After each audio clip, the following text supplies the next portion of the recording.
Hello, I'm Catherine Upton, Group Publisher of eLearning Magazine, and I'd like to welcome Paul Drexler, Account Manager of Global Learning and Development at Bechtel Corporation. Welcome, Paul. Thank you. Nice to be here. Great. Since 2001, Paul Drexler has been a senior learning leader at Bechtel Corporation, focusing on practical applications of learning innovation.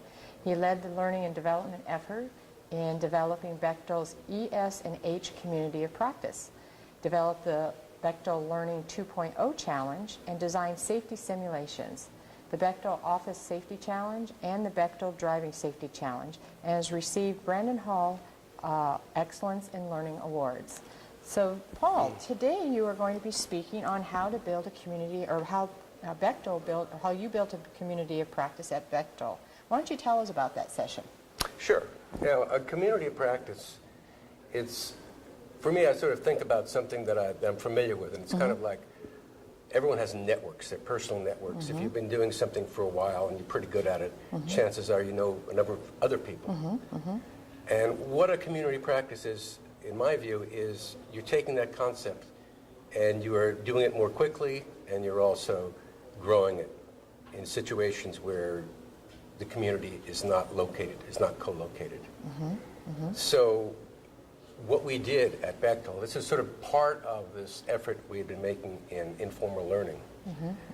And we got together with a group of guys, a group of people in the field. They were safety supervisors, ESH, which at Bechtel means environmental safety and health. Okay. And they had an idea or a desire to build a kind of community that could share best practices, different kinds of information. But they really didn't know how to go about it. And we were looking for someone just like that. So what we did was to design a community, sort of think about the community from the perspective of the audience. What's in it? And I think, what's in it for me? I think one of the basic things is that I always feel, in terms of the audience, it's like this. They're really busy. They're doing 15 different things already. My thing is number 16 on the list. Now, unless there's something in for them, they're not going to do it. So it has to really actually make sense.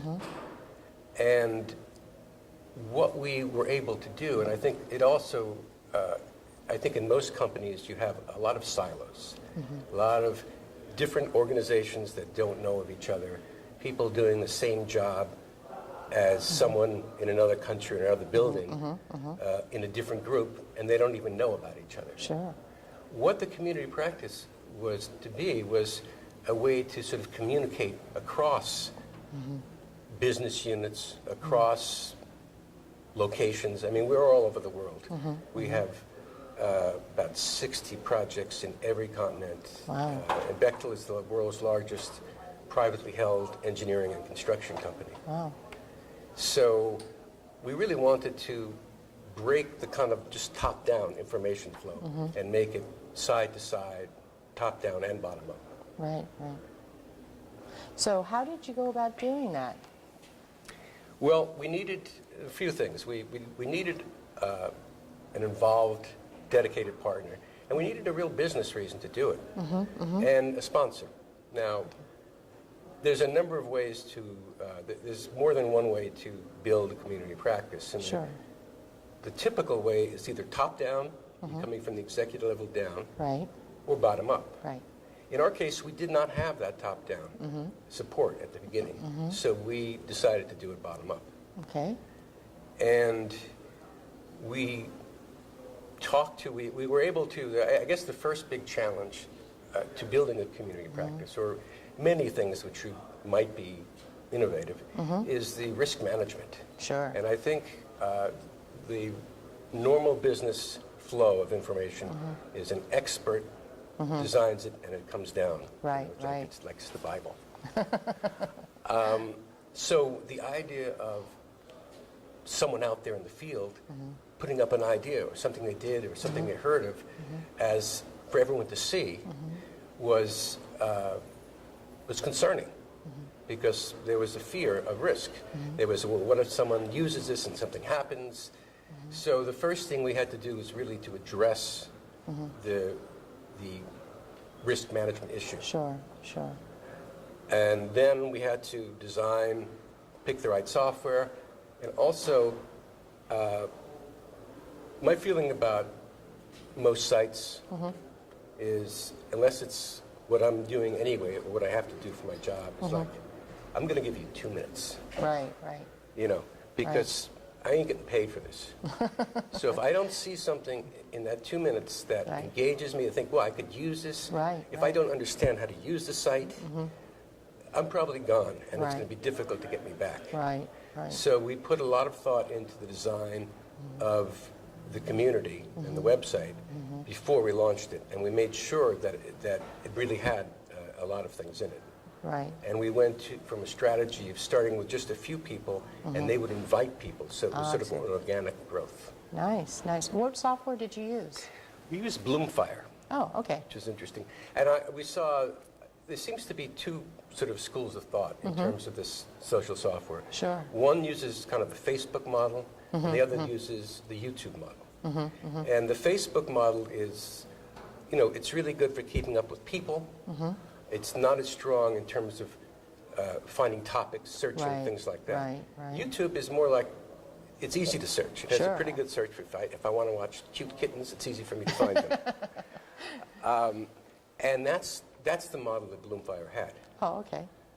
And so people were able to find things. People also, just as important, were able to post things really easily.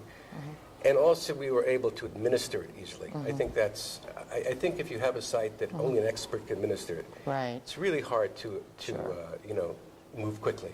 Sure, and especially in the case at Bechtel that you're describing, is this was almost an organic kind of growth.